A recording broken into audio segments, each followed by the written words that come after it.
तो आपका इस सर्वोदय चैनल में स्वागत है। कृपया मैं आपको दिस कुमार में ठीक है। आज का जो वीडियो है हमारा ये सिंधु सभ्यता संस्कृति का है। और आप लोग जानते हैं कि जो प्रीवियस ईयर जो बीपीएससी को जो क्वेश्चन पूछे गए हैं उसमें हिस्ट्री का जो है सबसे ज़्यादा रोल है। किसका? तो हिस्ट्री का जो है सबसे ज़्यादा रोल रहता है। ठीक है, तो हिस्ट्री से अगर बात पूछा जाए तो कम से कम सब मिला के अगर बात किया जाए तो 40 क्वेश्चन के अराउंड जाता है कम से कम। तो हिस्ट्री जो है सबसे ज़्यादा इम्पोर्टेंट टॉपिक हो जाता है, हिस्ट्री साइंस। ठीक है, तो इसलिए हम लोग ये जो सिंधु सभ्यता टॉपिक है उसको अच्छे से देखेंगे। और इसका हमारा 2 पार्ट में आएगा। ये चैप्टर बड़ा था, इसका एक पार्ट और बनेगा सिंधु सभ्यता का।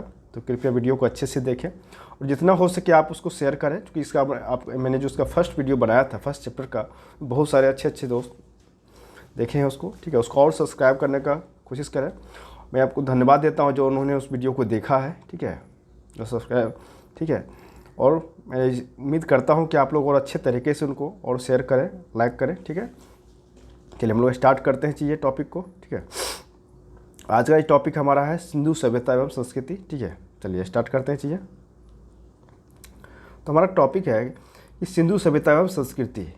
ठीक है, सिंधव सभ्यता के लिए साधारण नाम के अगर 3 प्रयोग होता है, कौन कौन सा प्रयोग होता है? तो सिंधु सभ्यता, सिंधु घाटी की सभ्यता और हड़प्पा सभ्यता। मतलब सिंधव सभ्यता के लिए साधारण अगर बात किया जाए 3 नाम आता है। कौन कौन नाम? तो सिंधु सभ्यता, सिंधु घाटी की सभ्यता, हड़प्पा सभ्यता। ठीक है, उसमें पूछा जाता है कि हड़प्पा सभ्यता की खोज किसने किया और कब हुआ था। ठीक है, ठीक है, तो हड़प्पा सबसे पहले जानेंगे कि हड़प्पा सभ्यता की खोज 1921 ईस्वी में हुआ है। ठीक है, और भारतीय पुरातत्व सर्वेक्षण विभाग के महानिदेशक हैं सर जॉन मार्शल के निर्देशन में राय बहादुर दयाराम साहनी ने किया था। ये अभी है कहाँ वर्तमान में? अगर बात किया जाए, क्वेश्चन आ जाए कि अभी वर्तमान में कहाँ है सिंधु या हड़प्पा सभ्यता। ठीक है, ये जो है हमारा पाकिस्तान के पंजाब के मोंटगोमरी जिले के वर्तमान साहिवाल जिले में स्थित है, जबकि मोहनजोदड़ो जो है सिंध के लड़काना जिले में स्थित है। पिगट महोदय ने हड़प्पा और मोहनजोदड़ो को क्या कहा है? तो एक विस्तृत साम्राज्य की जुड़वा राजधानियाँ कही थी। ठीक है, आगे चलते हैं।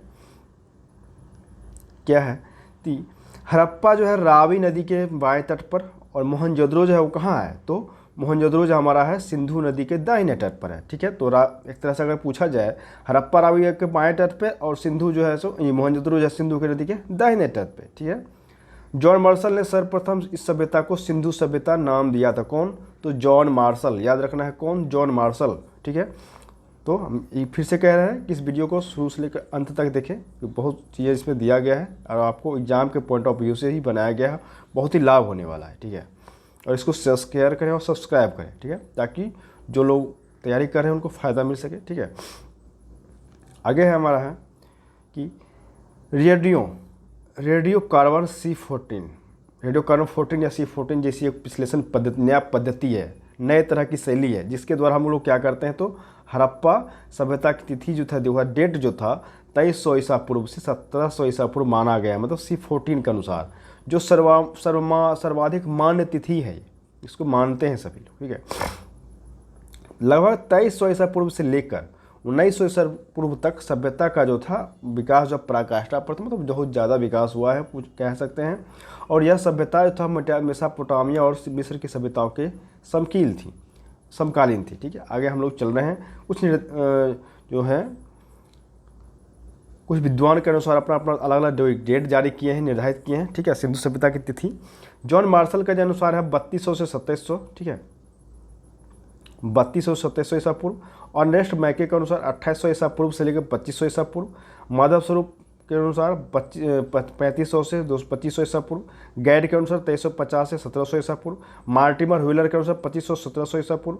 फेयर सर्विस के अनुसार 2000 से 1500 ईसा पूर्व। ये 2000 से 1500 ईसा पूर्व। ठीक है, यहाँ तक हम लोग जान लिए। आगे हम लोग जानेंगे कि अब तक की सभ्यता के अवशेष पाकिस्तान में पंजाब, सिंध, बलूचिस्तान, भारत में पंजाब, गुजरात, राजस्थान, हरियाणा, पश्चिम उत्तर प्रदेश, जम्मू कश्मीर, पश्चिम महाराष्ट्र में पाए जा चुके थे। ठीक है, इसके बाद इस सभ्यता का सर्वाधिक अगर बात किया जाए तो सर्वाधिक पुरास्थल जो है सुतगांगेडोर बलूचिस्तान, पूर्वी पुरास्थल आलमगीरपुर पश्चिमी उत्तर प्रदेश में पड़ता है। उत्तरी पुरास्थल मांडा जम्मू कश्मीर तथा दक्षिणी पुरास्थल दैमाबाद महाराष्ट्र में। इसका जो आकार हमारा है सबसे इम्पोर्टेंट चीज़ है यह त्रिभुजाकार है। वर्तमान में 13 लाख वर्ग किलोमीटर क्षेत्र में फैला हुआ है, ठीक है, विस्तृत फैला हुआ है, ठीक है। आगे हम लोग चल रहे हैं। क्या कहा जा रहा है कि प्राप्त जो साक्ष्य उसे पता चलता है कि जनसंख्या था मोहनजोदड़ो की जनसंख्या एक मिश्रित प्रजाति का था, जो कम से कम उसमें 4 प्रजातियाँ पाई जाती हैं। कौन कौन 4 था? प्रोटोस्टेराइड, भूमध्यसागरीय, अल्पाइन और मंगलाइड। कौन? तो प्रोटोस्टेराइड जिसको कैकेशियन बोलते हैं, भूमध्यसागरीय, अल्पाइन और मंगलाइड। मोहनजोदड़ो के निवासी तो अधिकांशतः भूमध्यसागरीय थे, मतलब मोहनजोदड़ो जो थे उसमें वहाँ के जो निवासी हुआ करते थे वो भूमध्यसागरीय हुआ करते थे। आगे चल रहे हैं, ठीक है। सिंधु सभ्यता के संस्थापकों के संबंध में कुछ विद्वानों का विचार क्या है? अब है कि जो विद्वान हैं डॉक्टर लक्ष्मण स्वरूप, ठीक है, इन्होंने सिंधु सभ्यता के निर्माता आर्य को आर्य माना है। गॉयर्डन, चाइल्ड एवं मार्टिन हुएर जो है सो ये सुमेरियन माना है, और अखिल बर्न जी ने द्रविड़ माना, ठीक है। अगला क्वेश्चन, अगला टॉपिक चल रहे हैं कि सिंधु सभ्यता सिंधु घाटी के जिन नगर खुदाई उन्हें निम्नलिखित वर्गों में किया जा सकता है, जैसे केंद्रीय नगर, तटीय नगर, पत्तन नगर और अन्य नगर एवं कस्बे। हड़प्पा के टीले एवं ध्वंसावशेषों के विषय में सर्वप्रथम जानकारी जो 1826 ईस्वी में चार्ल्स मैनन ने दिया था, ठीक है। वर्ष 1920 ईस्वी और 21 में दयाराम साहनी के नेतृत्व में पंजाब पाकिस्तान के तत्कालीन मोंटगोमरी संप्रति साहिवाल जिले के रावी नदी के बाएं तट पर स्थित हड़प्पा का सर्वेक्षण आरंभ हुआ था। वर्ष 1920-21 और 1933-34 में माधवसर बत्स ने तथा 1946 में मार्टिन हुएर ने व्यापक स्तर पर उत्खनन कराया, ठीक है। आगे है फिर कि हड़प्पा से प्राप्त 2 पूर्व टीला कौन कौन है? 2 पूर्व टीले नगर टीला और पश्चिमी टीले को दुर्ग टीला के नाम से जाना जाता था, ठीक है। आगे है कि हड़प्पा के आवास क्षेत्र में दक्षिण में एक कब्रिस्तान है, एक कब्रिस्तान स्थित है जिसे समाधि R37 का नाम दिया गया है। और नगर की रक्षा के लिए पश्चिम की ओर से स्थित एक दुर्ग टीला है, उसको हुएर ने माउंट डेवी की संज्ञा दिया था, ठीक है। आगे चलें तो कहा जा रहा है कि इसका वहाँ पर जो महत्वपूर्ण एक बर्तन के पर बना हुआ मछुआरे का चित्र, शंख का बना शैल चित्र, स्त्री के गर्भ से निकला हुआ पौधा जिसे उर्वरती की देवी माना गया है, पीतल का बना इक्का, ईंटों की वृत्ता का चबूतरे, गेहूँ जौ आदि के अवशेष मिले हैं, ठीक है। अगला क्वेश्चन है कि सिंधी भाषा में मोहनजोदड़ो के शाब्दिक अर्थ मृतकों का टीला है। सिंध प्रांत के लड़काना जिले में स्थित सिंधु नदी के दाहिने तट पर स्थित है। मोहनजोदड़ो की सर्वप्रथम खोज राखलदास बनर्जी ने 1922 में किया था, ठीक है। कब किए थे? तो 1922 में किए थे राखल बनर्जी। किसकी खोज? तो मोहनजोदड़ो की खोज किए थे, ठीक है। मोहनजोदड़ो की अगर बात किया जाए तो सर्वाधिक उल्लेख जो है स्मारक है बृहद स्नानागार में मिलता है। किसमें? बृहद स्नानागार, ठीक है। आगे चल रहे हैं, नेक्स्ट टॉपिक है हमारा नेक्स्ट क्या कि इसकी लंबाई अगर बात किया जाए तो किसका? तो मोहनजोदड़ो का लगभग उत्तर से दक्षिण की ओर 55 मीटर और चौड़ाई जो है पूर्व से पश्चिम की दिशा की ओर लगभग 33 मीटर है। और इसके मध्य निर्मित स्नान कुंड की लंबाई है 11.8 मीटर, चौड़ाई 7.01 मीटर और गहराई 2.43 मीटर। यह विशाल जो स्नानागार है वो स्नान करने के लिए था, ठीक है। मार्शल ने इसे तत्कालीन विश्व का आश्चर्यजनक का निर्माण कहा। सिंधु सभ्यता में युक्त मोहरे तो सर्वाधिक मोहनजोदड़ो से मिला है, ठीक है। मोहनजोदड़ो की अन्य इमारत जो है विशाल स्नानागार है जो 45.72 मीटर लंबा और 22.86 मीटर चौड़ा है, जो बृहद स्नानागार के उत्तर पूर्व में 70.1 गुने 23.77 मीटर के आकार का एक विशाल अवशेष मिला है, ठीक है। इसे और यहाँ पुरातत्वावास था तो यहाँ पुरातत्वावास रहा है, ठीक है। उसको क्या कहा गया है? तो पुरोहितों का विद्यालय स्थित रहा है। मोहनजोदड़ो की प्रमुख प्रसिद्ध विशेषता उसकी सड़कें थी, यह मुख्यतः 9.15 मीटर चौड़ा जिसे राजपथ कहा जाता था। इससे सड़कें सीधी दिशा में एक दूसरे को समकोण पर काटते हुए नगर को अनेक वर्गाकार चतुर्भुजाकार खंडों में विभाजित करती थी। सड़क को एक दूसरे के सबको समकोण को पर काटने को ऑक्सफोर्ड सर्कस नाम दिया गया है। मोहनजोदड़ो के पश्चिमी भाग में स्थित दुर्ग टीले को स्तूप टीला भी कहा जाता है, क्योंकि यहाँ पर जो था कुषाण शासकों ने एक स्तूप का निर्माण करवाया था, ठीक है। स्तूप का निर्माण करवाया था, ठीक है। आगे चल रहे हैं। मोहनजोदड़ो से प्राप्त अन्य अवशेषों में कांस्य की मणि, नेत्ररत्न नारी की मूर्ति, पुजारी की मूर्ति, मुद्रा प्रकृत पशुपति की मूर्ति मतलब शिव की, पशुपतिनाथ मतलब शिव की मूर्ति, ठीक है। कुम्भकारों के 6 भट्टे, सूती कपड़ा, हाथी का कपालखंड, गले हुए तांबे के ढेर, सीपी की बनी हुई पटरी, अंतिम स्तर पर बिखरे हुए एवं कुएं से बने नरकंकाल, घोड़े के दांत एवं गिल्ली मिट्टी पर कपड़े का साक्ष्य मिला है। अब यहाँ से बात करेंगे कि मोहनजोदड़ो के से 130 किलोमीटर दूर एक और जगह है, उसका नाम खोज किया गया, उसका नाम है चंद्रदुर्ग। इसकी खोज जो हुआ है 1931 में NG मजूमदार ने किया था। 3536 में उसका उत्खनन मैके ने किया था। यह सिंधु सभ्यता के मतलब सिंधु संस्कृति के अतिरिक्त बराक हड़प्पा संस्कृति, जिसे झूकर या झांगर संस्कृति कहते हैं, इसके भी अवशेष मिले हैं। आगे क्वेश्चन है कि यहाँ से मैके ने यहाँ से मलका बनाने का कारखाना तथा भट्टी प्राप्त हुआ था और अभी अवशेष मिले हैं, जैसे अलंकृत हाथी, खिलौना, कुत्ते को के साथ बिल्ली का पीछा करते हुए पदचिन्ह।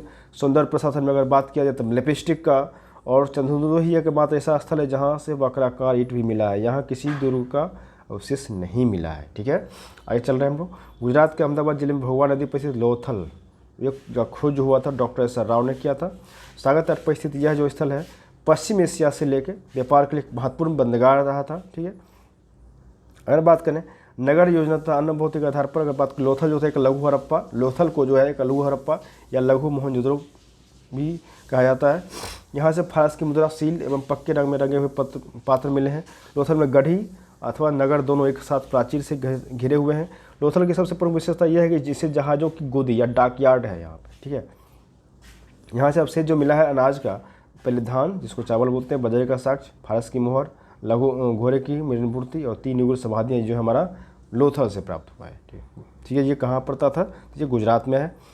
अब है कालीबंगा। कालीबंगा राजस्थान में है, हनुमानगढ़ जिले में स्थित है। इसकी खोज अमलानंद घोष ने किया था। वर्ष 1961 में बीरलाल एवं BK थप्पड़ ने उत्खनन के आरंभ किया था और यहीं पर जो है पूर्वी और पश्चिमी टीला का टीला जो अलग अलग शिक्षा प्राचीर से घुरा हुआ था। ठीक है, यहाँ से अगर बात करें तो मोहनजोदड़ो के भवन पक्की ईंटों के बने हुए थे, जबकि कालीबंगा के भवन कच्ची ईंटों के बने हुए थे। ठीक है, पक्की ईंटों का प्रयोग जो है, पक्की ईंटों का जो प्रयोग था, ठीक है, केवल नालियों, कुओं और स्नागार बनाने में किया गया था। यहाँ से जुते हुए खेत के साक्ष्य मिले हैं, जिसका जुताई आड़ी और तीछी से किया गया है। मोहनजोदड़ो एवं हड़प्पा के समान यहाँ भी 2 टीले मिले हैं जो सुरक्षा दीवारों से घिरा हुआ है। ठीक है, पश्चिमी टीले को कालीबंगा प्रथम कहा है। यहाँ से भूकंप आने का साक्ष्य मिला है, सब बहुत इंपॉर्टेंट चीज़ है। सबसे यहाँ जो है भूकंप आने का साक्ष्य मिला है। क्या? तो भूकंप आने का साक्ष्य मिला है। दुर्ग या गढ़ी टीले वाले दक्षिण अर्धमार्ग में 5 कच्ची ईंटों के चबूतरे थे। एक चबूतरे पर अग्निकुंड, कुआं तथा पक्की ईंटों का बना हुआ एक आयताकार गढ़ था जिसमें पशुओं की हड्डियां था। ठीक है, दूसरे चबूतरे पर 7 अग्निकुंड या वेदिकाएं की एक पंक्ति बना हुआ था। यहाँ से सिलखड़ी और मिट्टी का मोहर एवं मृदभांड भी मिले हैं। आगे हम लोग चल रहे हैं धोलावीरा। धोलावीरा कहाँ है? ये आपका धोलावीरा जो है ये आपको गुजरात में है, गुजरात के कच्छ में अवस्थित है। सर्वप्रथम 1967 से 68 में इसकी खोज JP जोशी ने किया था। फिर इसका दोबारा 1990-91 में 8 से 20 के द्वारा किया गया है। ठीक है, ये नगर जो था ये आयताकार था। इस नगर को 3 भागों में किला, मध्यनगर और जिनसानगर में विभाजित करते हैं। यहाँ से एक विशाल जलाशय मिला है। ठीक है, और यहाँ के निवासी थे उन्नत जल प्रबंधन व्यवस्था से क्या थे? परिचित थे। यहाँ से हड़प्पा लिपि के बड़े 10 चिन्हों वाला एक शिलालेख प्राप्त हुआ है। आगे हम लोग चले सुरकोटदा। ये कहाँ पड़ता है? यह है सुरकोटदा है। ठीक है, गुजरात के कच्छ जिले में स्थित है। यहाँ से भी 2 नगर भागों गठित आवास क्षेत्र में विभाजित था। यहाँ के कब्रिस्तान से कलश समाधान के साक्ष्य मिले हैं। यहाँ घोड़े के कुछ हड्डियों के साक्ष्य मिले हैं। आगे चल रहे हैं हम लोग देवाबाद, जो महाराष्ट्र के अहमदनगर जिले में है। ठीक है, अहमदनगर जिले में है, प्रवरा नदी के बाएं तट पर स्थित है। यह सभ्यता जो है यह सिंधु सभ्यता का सबसे दक्षिणी स्थल है। यहाँ से रथ चलाते हुए मनीष सार गैंडी की आकृतियाँ प्राप्त हुआ है। ठीक है, आगे चल रहे हैं हम लोग। फिर राखी गढ़ी हरियाणा में पड़ता है। हिसार जिले के घग्गर नदी किनारे स्थित है। इस स्थल की खोज 1969 में सूरज भान ने किया था। यह नवीनतम स्रोतों के अनुसार सबसे बड़ा संदर्भ स्थल है। ठीक है, पंजाब सतलज नदी के बाएं तट पर स्थित है। इसका आधुनिक नाम रूपनगर भी है। याद रखिएगा, पंजाब का उपनाम जो दूसरा नाम क्या है? तो रूपनगर है। रूपनगर किसका नाम है? तो रोपर का, मतलब रोपर जो है पंजाब में है। 1950 में से खोज BB लाल तथा 1953 में जगन्नाथ शर्मा ने इसकी खुदाई किया। ठीक है, यहाँ से मृदभांड, सेलखड़ी की मोहर, चट के बटखरे, एक छुरा, तंबे के बनाग तथा कुल्हाड़ी आदि प्राप्त हुआ। यहाँ से मनुष्य के साथ पालतू कुत्तों के साथ अपनाए जाने का भी साक्ष्य मिला है। आगे चलने में रंगपुर, जो गुजरात के सौराष्ट्र क्षेत्र में है। यहाँ से प्राक हड़प्पा और उत्तर का यहाँ प्राकृतिक साक्ष्य मिले हैं। यहाँ से प्राप्त वनस्पति अवशेष के आधार पर कहा जाता है कि वे लोग चावल, बाजरा और ज्वार की खेती भी करते थे। आगे हम लोग चल रहे हैं सिंधु सभ्यता से रिलेटेड। जो उसमें जो नदी था, मतलब उसमें जो स्थान थे वो किस नदी किनारे पर थे? जैसे हड़प्पा रावी नदी किनारे, मोहनजोदड़ो सिंधु नदी किनारे, कालीबंगा घग्गर नदी किनारे, लोथल भगवा नदी किनारे, रोपर सतलज नदी किनारे, मांडा चेनाब नदी किनारे, देवाबाद प्रवरा नदी किनारे, लामगिरपुर हिंडन नदी किनारे और सुतकांगेडोर दास और भगवानपुरा सरस्वती नदी किनारे। ठीक है, आगे चल रहे हैं। अब बात करें हम आलमगीरपुर उत्तर प्रदेश के, ये हिंदन नदी किनारे स्थित है। यहाँ से मृधान एवं मयंके प्राप्त हुए हैं। कुछ बर्तनों की अगर बात करें तो कुछ बर्तनों पर त्रिभुज, मोर, गिलहरी आदि की चित्रकारी मिला है। आगे चल रहे हैं हुलास। हुलास आपको कहाँ है? तो उत्तर प्रदेश के सहारनपुर जिले में है। और यहाँ से काचली मिट्टी के मन के चूड़ियाँ, खिलौना आदि गाड़ी, संदर्भ सभ्यता, संदर्भ लिपियुक्त एक ठप्पा का भी साक्ष्य मिला है। देसलपुर से एक रक्षा प्राचीर भी मिला है। आगे चल रहे हैं सूतकांगे डोर। ये स्थल जो है दक्षिण बलूचिस्तान में दास की नदी किनारे स्थित है। ये खोज 1927 में और लेस्टी ने किया था। ठीक है, इसका दुर्ग एक प्राकृतिक चट्टान के ऊपर स्थित है। यहाँ से मृदभान, एक ताम्रनिर्मित वनाग्र, ताम्रनिर्मित ब्लेड के टुकड़े, तिकोनी ठिकरे और चूहे की मिट्टी की चूड़ियों के अवशेष प्राप्त हुआ है। सूतकांगे डोर के पूर्व में स्थित है। वर्ष 1962 में इसकी खोज डेल्स के द्वारा किया गया था। ठीक है, यहाँ से 2 टीले मिले हैं। इसके आकार जो है कैसा है?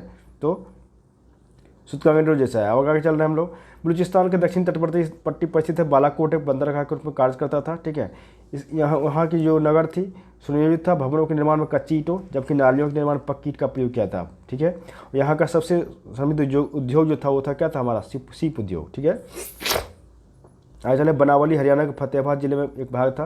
1974-77 में इसका जो है RS विश्व द्वारा इस स्थल का उत्खनन करवाया गया था। यहाँ से 3 चीज़ें मिला है। प्राक संदर्भ इसको कहते हैं, और विकसित संदर्भ उत्तर संदर्भ। ठीक, यहाँ की सड़कें नगर को तारांकित भाग में विभाजित करती थी। यहाँ से मोहरे, बटखरे, लाजवर्द, कार्नेल के मन के हल्की आकृति ये सब प्राप्त हुए हैं। और खिलौने, तांबे के वनाग्र आदि सब मिला है। भगवानपुरा तो हरियाणा के कुरुक्षेत्र जिले में सरस्वती नदी किनारे स्थित है। JP जोशी इसका उत्खनन करवाया था। ठीक है, कौन? JP जोशी। ठीक है, यहाँ से प्राप्त अवशेषों में सफ़ेद, काले तथा आसमानी रंग की चूड़ियाँ, कुछ चूड़ियाँ, तांबे की चूड़ियाँ, कांच की मिट्टी के आदि मन के मिले हैं। ठीक है, अब बात करें मांडा। मांडा कहाँ पड़ रहा था? ये हमारा जम्मू कश्मीर चेनाब नदी किनारे स्थित है। ये इसका उत्खनन जो 1982 ईस्वी में हुआ है। JP जोशी तथा मधुबाला द्वारा करवाया गया। यहाँ भी जो है सो ये भी उत्खनन से यहाँ 3 संस्कृति प्राप्त हुई। सांस्कृतिक चीज़ें क्या? तो प्राक संदर्भ, विकसित संदर्भ, तो यहाँ से मिट्टी के ठीकरे, हड्डी के नुकीले, वनाग्र, चार्ट ब्लेड, कांच से निर्मित पेचदार पिन, ये सब चीज़ें प्राप्त हुआ है। उत्तर प्रदेश के बागपुर जिले में बारोट तहसील के सनौरी नामक हड़प्पन स्थल के क्रमबद्ध के रूप में 125 मानव समाधान प्राप्त हुआ, जिनकी दिशा उत्तर से दक्षिण है। मिस्र की सभ्यता का जो विकास हुआ है वो नील नदी के द्रोणी में हुआ है। इसलिए मिस्र को नील नदी का उपहार कहा जाता है, क्योंकि इस नदी के अभाव में भूभाग रेगिस्तान होता। और सुमेरिया सभ्यता के लोग प्राचीन विश्व के प्रथम लिपि आविष्कर्ता थे। ठीक है, आगे हम लोग चल रहे हैं। खुदाई से जो प्राप्त हुआ है, ठीक है, खुदाई के बाद अनुमान लगाया गया कि सैंधव सभ्यता था मातृसत्तात्मक था। और सैंधव जो लोग थे, सिंधु सभ्यता के लोग शाकाहारी और मांसाहारी दोनों प्रकार के भोजन करते थे। उनका जो वस्त्र ऊनी था और सूती वस्त्र दोनों होते थे। ठीक है, सिंधु घाटी के लोग जो थे, अगर बात करें खाद्यान्न में, तो गेहूँ और जौ का मुख्य भोजन जो था गेहूँ और जौ था। रंगपुर से धान की भूसी तथा लोथल से चावल के अवशेष मिले हैं। लोथल से वृत्ताकार चक्की के 2 पार्ट मिले। सूती वस्त्रों के अवशेषों से यह निकाला जाता है कि यहाँ के लोग कपास भी उगाना जानते थे। ठीक है, अगला है कि भारत से कपास यूनान गई, जिसे यूनानी हिंडन के नाम से पुकारते हैं। भारत में कपास की खेती का प्रारंभ 3000 ईसा पूर्व में किया गया था, जबकि मिस्र में इसकी खेती 2500 ईसा पूर्व में लगभग शुरू हुआ। मतलब भारत के बाद हड़प्पा, मोहनजोदड़ो, कालीबंगा, सुरकुर्दा के स्थलों से कुबड़दार ऊँट का भी जीवाश्म मिला है। सुरकुर्दा, लोथल, कालीबंगा से घोड़े की मीन मूर्तियाँ, हड्डियाँ, जबड़े आदि भी प्राप्त हुआ है। अब सिंधु सभ्यता जो था उसमें बात किया जाए तो उस पर उद्योग, मतलब सिंधु सभ्यता का प्रमुख उद्योग जो था उसमें वस्त्र उद्योग ही था मेन में। मजरोके से तांबे के 2 उपकरण लिपटा हुआ है, सूती धागा और कपड़ा प्राप्त हुआ है। लोथल तथा जानवरों में बन के बनाने का कार्य होता था। लोथल तथा बालाकोट जो था सीप उद्योग के लिए प्रसिद्ध था। ठीक है, आगे चल रहे हम लोग। कुछ धातुएं जो है प्राप्त हुआ है। तांबा अगर बात करें तो ये तांबा जो था खेतरी राजस्थान बलूचिस्तान में प्राप्ति था, उसका स्थल है। लाजबर्द का बदखा अफगानिस्तान, बिहोजाटीन ईरान, और चांदी का राजस्थान की जावर अजमेर खानों से अफगानिस्तान एवं ईरान, सीसा अफगानिस्तान और अजमेर, शिलाजीत हिमालय और गोमेद गुजरात, ठीक है, यहाँ से प्राप्ति स्थल है। सैंधव सभ्यता में का यांत्रिक व्यापार था, उन्नत अवस्था में था। सिक्कों का प्रचलन नहीं था उसमें। लोथल एवं मोहनजोदड़ो के हाथी दांत के बने तराजू के पल्ले मिले हैं। हाँ, उनके बाट मुख्यतः घनाकार होते थे, कुछ बाट बेलनाकार, ढोलनाकार, वर्तुलाकार होता था। ठीक है, अगर बात करें तो वहाँ तो मेलोहा की पहचान क्षेत्र से सिंध क्षेत्र से किया गया। दिलमुन की पहचान फरस की खाड़ी क्षेत्र से किया गया। सुमेरी अभिलेखों में दिलमुन को साफ सुथरे नगरों का स्थान, सूर्योदय का क्षेत्र और हाथियों का देश कहा गया है। ठीक है, आगे बात करें सिंधु सभ्यता में मूर्तिकला, वास्तुकला, उत्कीर्ण कला और संविधान कला आदि के उन्नत प्रमाण मिले हैं। मोहनजोदड़ो की एक संयुक्त पशुपूर्ति प्राप्त हुई जिसमें शरीर भेड़ तथा मस्तक सूरदार हाथी का है। हड़प्पा की पाषाण मूर्तियों के 2 सिर रहित मानव मूर्तियों उल्लेख किया गया है। धातु मूर्तियाँ लुप्त मोम या मधुचिष्ट विधि बनाई जाती है। ठीक है, आगे चल रहे हैं हम लोग। चंद्रद्रोह से प्राप्त जो है हमारा गाड़ी और बैलगाड़ी की मूर्तियाँ उसका उल्लेख मिलता है। मुना मूर्तियाँ था अधिकतर स्त्रियों की है। सर्वाधिक मूर्तियाँ पशु पक्षी से प्राप्त हुआ है। ठीक है, संगम काल में सर्वाधिक जो है मोहरे सैलखड़ी की बना हुआ था। इसके अतिरिक्त कांसली मिट्टी, गेट, चौमेर, चर्ट, गोमेद मिट्टी आदि के भी मिला हुआ है। सिंधु सभ्यता की मोहरों पर सर्वाधिक अंकन एक सिरंगी बैलों का है, उसके बाद कुबर बैलों का है। पशुपति शिव का प्रमाण मोहनजोदड़ो से प्राप्त एक मोहर जिस पर योगी की आकृति बनी हुई है। ठीक है, आगे हम लोग चल रहे हैं कि मार्शल महोदय ने रुद्र शिव को से संबंधित किया गया है कि सिंधु सभ्यता मुख्यतः लाल एवं गुलाबी रंग के हैं। कुछ मृदवान को लाल रंग से रंगकर काली चित्रगाहों से बनाए गए हैं। ठीक है, आगे चल रहे हैं कि सिंधु सभ्यता में मातृपूजा प्रमुख था, मातृपूजा था सबसे प्रमुख था। ठीक है, और हड़प्पा से प्राप्त एक स्त्री की मूर्ति में उसकी गर्भ से निकलता हुआ एक पौधा दिखाया गया है। संभवतः यह देवी धरती की मूर्ति थी जिसे लोग उर्वरता की देवी समझते थे। ठीक है, उसकी पूजा उसी तरह से करते थे जिस प्रकार मिस्र के लोग नील नदी की देवी आइस की करते थे। ठीक है, मातृ देवी एवं शिव की पूजा थे। सिंधु निवासी पशुओं, पक्षियों, वृक्षों आदि की उपासना करते थे। लोथल, कालीबंगा, वनावली के पुरातनों अग्निकुंड यज्ञ देवी के साक्ष्य मिले उत्तर दिशा के रूप में एक दफनाने की प्रचलित हुई थी। ठीक है, आंशिक समाधिकरण के उदाहरण बहापुर में मिले हैं। ठीक है, आगे कहें तो सिंधु सभ्यता का जो पतन हुआ था, उनका जो विनाश हुआ था, वो किस तरह उसका सबका क्या क्या मत है सारे विद्वानों का। बाढ़, मार्शल मैकिया एस आर राव, आयरो का आगमन, गार्डन चाइल्ड, मार्टिमर व्हीलर और सेस्टोर बिगट, जलवायु परिवर्तन, आर एन स्टील, बामलाल घोष, भूतात्विक परिवर्तन, एम आर साहनी और महामारी, केयर कैनेडी और देश गाज और एम मित्र देव। हम लोग चल रहे हैं क्वेश्चन की ओर। ठीक है, हम चलिए क्वेश्चन की ओर। अब कह रहा है क्वेश्चन, मानव समाज विलक्षण है क्योंकि वह आश्रित होता है किस पे, तो अर्थव्यवस्था पे। ठीक है, अर्थव्यवस्था पर। अगला क्वेश्चन है कि हड़प्पा सभ्यता में किस सभ्यता संबंधित है, तो ये सिंधु सभ्यता क्यों, क्योंकि हड़प्पा नामक पूरा स्थल जो था सिंधु घाटी सभ्यता से संबंधित है। ये सभ्यता का प्रथम प्राथमिक साक्ष्य हड़प्पा से प्राप्त होने के कारण सिंधु सभ्यता को हड़प्पा सभ्यता के नाम से भी कहा जाता है। ठीक है, अगला क्वेश्चन है सिंधु सभ्यता संबंधित है किस युग से, प्रागैतिहासिक युग, आदि ऐतिहासिक युग, ऐतिहासिक युग, उत्तर ऐतिहासिक युग। ये जो है हमारा है आदि ऐतिहासिक युग से। ठीक है, अगला क्वेश्चन है सिंधु सभ्यता आदि ऐतिहासिक काल की सभ्यता है क्योंकि यहाँ पर जो था लेखन कला का ज्ञान तो है किंतु इसे अभी तक पढ़ा नहीं जा सका है। ठीक है, सिंधु सभ्यता जो थी गैर आर्थिक क्योंकि वह नगरीय सभ्यता थी, उसकी अपनी लिपि थी, उसकी खेतिहर व्यवस्था थी, उसका विस्तार नर्मदा नदी तक, उसका वह नगरीय व्यवस्था थी। ठीक है, क्योंकि वह आर्य सभ्यता ग्रामीण थी। ठीक है, सिंधु सभ्यता के को आर्यों से पूर्व रखे जाने की महत्वपूर्ण कारक है लिपि, नगर नियोजन, टंबा, मृदभान। तो इसका सही आंसर हो जाएगा मृदभान, क्योंकि सिंधु घाटी की जो सभ्यता थी लिपि, ज्ञान और नगर नियोजन आदि के संदर्भ में अधिक विकसित था। और पुरातत्व साक्ष्य से पता चला है कि मृदभान ही सिंधु सभ्यता को आर्यों से पूर्व सिद्ध करते हैं। ठीक है, आगे है सिंधु सभ्यता जो था सभ्यता वैदिक सभ्यता से भिन्न था क्योंकि इसके पास क्या था, विकसित सारी वैदिक सुविधाएं थी, इसके पास चित्रलेखिया लिपि था, इसके पास लोहे और रक्षा शास्त्रों के ज्ञान का अभाव था और ये सारे लोगों ने ये सारी चीज़ शामिल था। क्योंकि सिंधु घाटी सभ्यता जो था वैदिक सभ्यता से नहीं बातों में भिन्न थी क्योंकि सिंधु सभ्यता नगरीय सभ्यता थी जबकि वैदिक सभ्यता ग्रामीण थी। सिंधु सभ्यता की लिपि भाग चित्रात्मक थी जबकि वैदिक सभ्यता के लोग लोहे तथा रक्षा ज्ञानों से युक्त होते थे। ठीक है, अगला है हड़प्पा सभ्यता की जानकारी का प्रमुख स्रोत शिलालेख, पक्की मिट्टी की मोहरों पर अंकित लेख, पुरातत्विक खुदाई सभी। तो ये हो जाएगा पुरातत्विक खुदाई क्योंकि हड़प्पा सभ्यता की लिपि का वचन अभी आगे नहीं हो सका, अतः सभ्यता से संबंधित अनेक पुरास्थलों से प्रावशेष ही हड़प्पा संस्कृति के विशिष्ट तत्वों पर प्रकाश डालते हैं। अगला क्वेश्चन है कि निम्नलिखित में से कौन सा सिंधु नदी के तट पर प्रकाश डालता है। शिलालेख, पुरातत्व संबंधी खुदाई, बर्तनों की मोहरों पर लिखावट, धार्मिक ग्रंथ। ये हो जाएगा पुरातत्व संबंधी खुदाई। नेक्स्ट क्वेश्चन है सिंधु घाटी के निवासियों की सभ्यता की जानने का मूल स्रोत क्या है। मोहरे, बर्तन, जेवर, हथियार, औजार। ठीक है, मंदिर और लिपि। तो इसका जो था क्या है, तो मोहरे हैं क्योंकि सिंधु सभ्यता से संबंधित विभिन्न पुरातत्व खुदाई के फलस्वरूप वहाँ से 3000 से अधिक मोहरे इस सभ्यता के विषय में जानकारी के सर्वाधिक महत्वपूर्ण साधन है। मोहरों पर अंकित चित्रों के माध्यम से सिंधु सभ्यता के विभिन्न कार्यकलापों एवं विश्वास पर ही प्रकाश डाल पड़ता है। ठीक है, आगे हमारा है इसको बात करेंगे कि एम रफील मुगल ये किससे संदर्भित है, कौन सा जोड़ा सही नहीं है, मतलब ये गलत पूछा जा रहा है। तो ये जो हड़प्पा सभ्यता ने मेसोपोटामिया से सभ्यता से प्रणाली, ये गलत है। EGH में के सुमेर से लोगों का पढ़ाई सही है। मार्टिमल वेयर पश्चिमी एशिया से सभ्यता के पश्चिम विचार प्रवचन, ये भी सही है। अमलान घोष हड़प्पा सभ्यता का उद्भव पूर्व हड़प्पा सभ्यता की परिपक्वता के परिणाम स्वरूप हुआ था, ये भी सही है। ठीक है, क्यों वो गलत है? तो हड़प्पा सभ्यता की उत्पत्ति जो है अनेक विद्वानों से अलग अलग प्राप्त हुआ है। EGH में का कहना है कि हड़प्पा सभ्यता की उत्पत्ति सुमेर के से लोगों के प्रवसन के कारण हुआ था। इन्हीं इसके समरूप प्रवसन के सिद्धांत के इतिहासकार डॉक्टर H. गार्डन और मार्टिन मुलर को मिला कि मानना है कि हड़प्पा सभ्यता की उत्पत्ति जो है पश्चिमी एशिया की सभ्यता के विचार के प्रवसन के कारण हुई है। ठीक है, आगे चल रहे हैं। सूची मिलाने का है ये।